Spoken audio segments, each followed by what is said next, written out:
Kesimpulannya, jangan dibalik. Kalau dibalik bahaya. Bahaya. Karena kalau dibalik kan bahaya. Anda minum konidin maka Anda batuk. Ini jadi bahaya namanya. Penyusunan dulu, situasinya tidak seserius ini sebetulnya. Jadi saya ceritakan begini.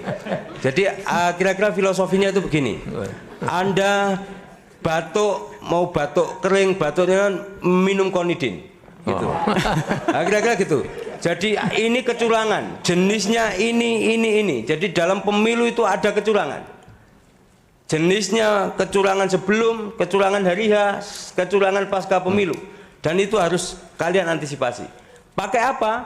Pakai aplikasi yang namanya Jamin. Nah itu. Jadi filosofinya waktu itu sederhana. Runtutan materi itu disampaikan agar apa? Peserta memahami bahwa dengan cara pengorganisasian saksi dibantu dengan aplikasi Jamin, maka akan tercipta pemilu yang terhindar dari kecurangan. Gitulah. Nah, kesimpulannya, jangan dibalik. Kalau dibalik bahaya. Bahaya.